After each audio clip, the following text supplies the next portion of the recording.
je te retrouve avec beaucoup de bonheur aujourd'hui, afin qu'ensemble nous puissions méditer toujours sur ce thème, le carnaval. Aujourd'hui, une question se pose. Chrétien ou mondain? Juste avant, prions. Saint-Esprit, nous revenons vers toi, car apparemment, plusieurs pensent que c'est naturel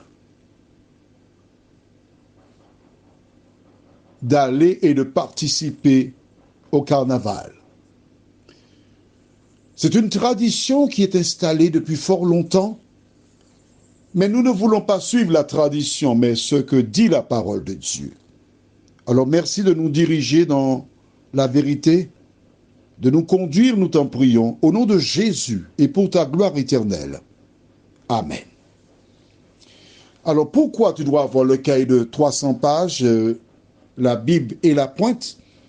C'est afin de relever, de prendre des notes pour bien comprendre pourquoi l'année prochaine, tu ne peux pas te rendre dans le carnaval. Alors, la question est la suivante. Es-tu une chrétienne ou une mondaine? Parce qu'il n'y a que deux catégories. Certaines personnes se disent chrétiennes. Comment peut-on reconnaître une mondaine ou une chrétienne? Prenons la Bible dans le livre de Romains chapitre 6. Tu as noté hier que je n'étais pas très long. Pourquoi? Parce que certaines personnes veulent permettre à leurs collègues d'entendre et 18-20 minutes, si le temps de travail, ça fait un peu beaucoup. 10 minutes, c'est acceptable. Donc, on essaie de faire pour le mieux. Tu as trouvé Romains 6? Comment devient-on un chrétien? Romains chapitre 6, versets 1 à 4 déclare: que dirons-nous donc? Demeurerions-nous dans le péché afin que la grâce abonde? Loin de là. Nous qui sommes morts au péché, comment vivrions-nous encore dans le péché? Ignorez-vous que nous tous qui avons été baptisés en Jésus-Christ, c'est en sa mort que nous avons été baptisés? Nous avons donc été ensevelis avec lui par le baptême en sa mort, afin que, comme Christ est ressuscité des morts par la gloire du Père, de même nous aussi, nous marchions. Comment? Alors, dis-moi, c'est marqué dans ta Bible. Je ne lis pas la suite. Volontairement, parce que tu dois avoir une Bible. Si tu veux vraiment savoir, tu n'as qu'à avoir la Bible et puis tu vas voir ce qui est marqué. En nouveauté 2. Bon, alors, commençons par le verset premier. Que dirons-nous donc? Demeurerions-nous dans le péché afin que la grâce abonde? Qu'est-ce que ça veut dire péché, le mot péché? Marque de ton cahier. Tu vois, il faut avoir le cahier. 1 Jean 3, verset 4 déclare: quiconque pêche transgresse la loi. Et le péché est la transgression de la loi. Donc, je vais remplacer péché par transgression de la loi. Tu veux bien? Si tu as la Bible, tu as vu. 1 Jean 3, verset 4. Alors, je lis autrement. Que dirons-nous donc? Demeurerions-nous dans la transgression de la loi afin que la grâce abonde? Non. La grâce, qu'est-ce que c'est? Pour celles et ceux qui ont déjà lu la parole de Dieu, l'on sait qu'il y a ce qu'on appelle la femme surprise en flagrant délit d'adultère. Un jour, on emmenait cette femme devant Jésus et des gens voulaient la lapider, disant qu'elle a été surprise en flagrant délit. Pas de flirtant, mais en flagrant délit d'adultère. Et alors, une telle femme, selon la loi, doit être mise à mort. Tu trouves ça dans le livre de Jean, chapitre 8. Tu as ton cahier toujours, donc il n'y a pas de problème. Jean 8, verset 1, et au verset 14.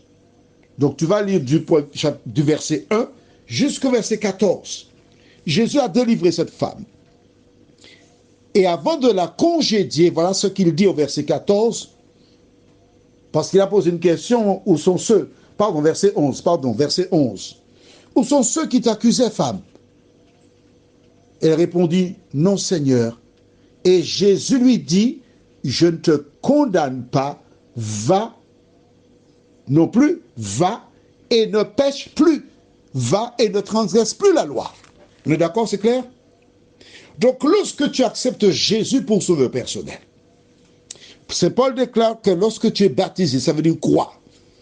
Que la Marie-Pierre, qui était bordélique, lorsqu'elle entre dans l'eau, elle dit, Seigneur, je veux enterrer cette Marie-Pierre.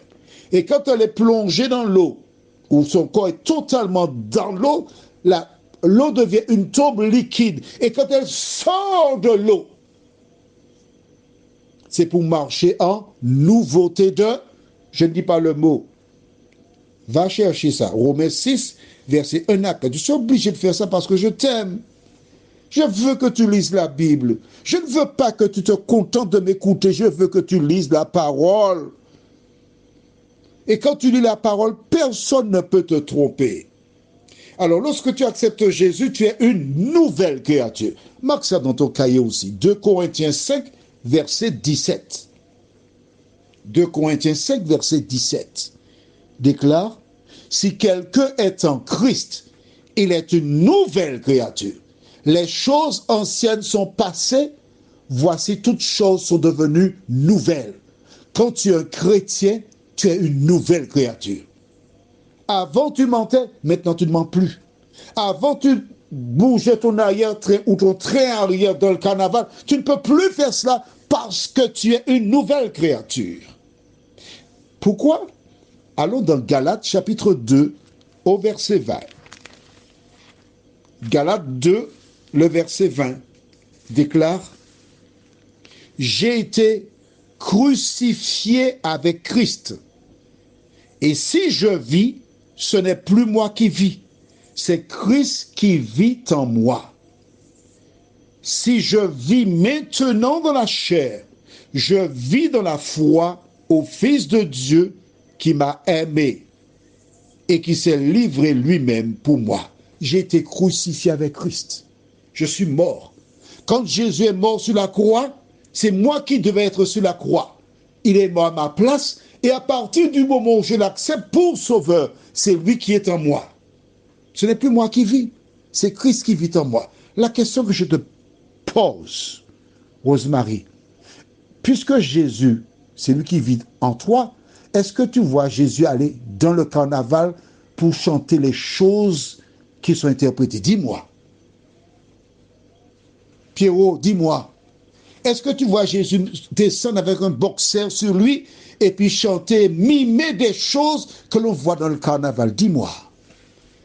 Je ne te jette pas la pierre. Je ne te condamne pas. Je suis en train d'analyser avec toi ce que dit la parole de Dieu.